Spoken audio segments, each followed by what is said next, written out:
인간에게 영적 성장이 이루어지는 장소는 과거의 기억이나 상상 속 미래가 아닌 현실의 지금입니다. 그러나 우선적으로 생각해야 할 것은 영적 성장에 대한 필요성 여부입니다. 많은 경우가 느껴지지 않기에 원하지도 않습니다. 이유는 바쁨 때문이고 시간 여유가 없기 때문이라고 합니다. 그러나 사실은 자신이 생각하기에 느껴지는 유익함이 당장은 없기 때문인데 이런 이유는 숨기고 싶어 합니다. 그러나 이런 이유나 내용은 큰 오해입니다. 자신의 삶을 지성으로 분별하고 정리함으로써 새로운 방향을 찾아가는 즐거움과 유익함을 몰라서 하는 이야기입니다.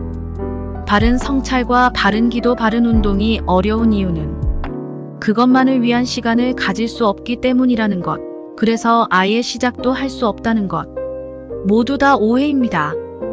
인간의 지향은 일상의 모든 것과 연결될 수 있고 평범한 하루라도 생활의 수단들은 영적 성장의 삶으로 이어지는 도구로서 작용될 수 있습니다. 그래서 나에게 영적인 탐구와 실천이 여유가 없어서 못한다는 것은 오해입니다. 오히려 노예스러운 고정관념을 눈치채고 새로운 자유를 위한 자기 성찰이 필요합니다. 우선은 본인이 중요하다고 생각하는 것을 해내기 위해서 습관적으로 동반해온 현상을 이해하는 것이 중요합니다. 예를 들어 긴장하고 땀 흘리고 힘을 주고 눈을 부릅뜨는 행위 등이 동반되었다면 나중에 그런 행위가 느껴지지 않으면 틀렸다고 여기기 때문입니다. 그래서 영적인 성장과 여유는 시간이 많고 적음의 문제가 아니라 지향과 감수성의 문제라는 것을 눈치채야 합니다. 인간은 어디서나 지향을 지닐 수 있고 오감에 대한 다양한 정서적 반응을 지니고 있습니다.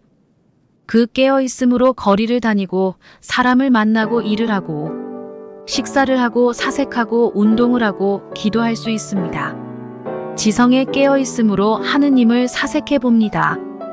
모든 원인이 되어줄 수 있는 존재. 그 존재는 절대적 있음, 절대자, 무한자, 하느님, 하나님, 최초의 원인, 최초의 일운동자 등 여러 가지로 표현될 수 있습니다. 길을 가다가 땅에 떨어져 있는 시계를 보면 그 시계를 누군가 떨어뜨렸다는 것을 압니다.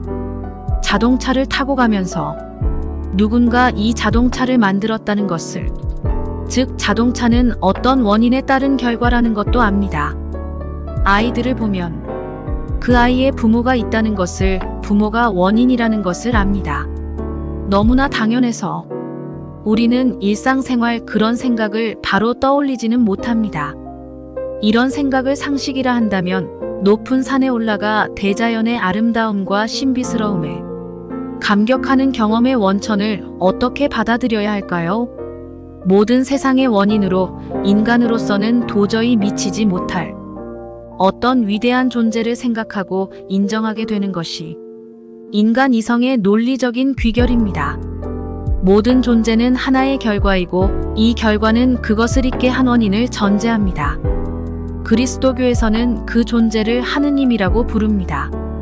다른 종교에서도 나름대로 그 존재를 여러 가지로 표현합니다. 내가 있고 내 안에 무한한 의식이 있고 밖으로는 무한한데 우주가 있고 세상에는 알 수 없는 미세한 미립자에서부터 거대 우주가 있는데 그것의 원인이 있다고 생각하는 것은 상식입니다.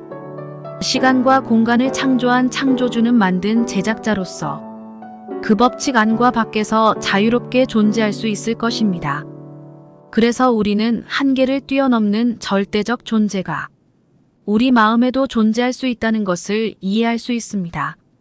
이것을 감수성으로 다가가면 궁극적인 원인의 존재는 존재한다고 자연스럽게 고백됩니다.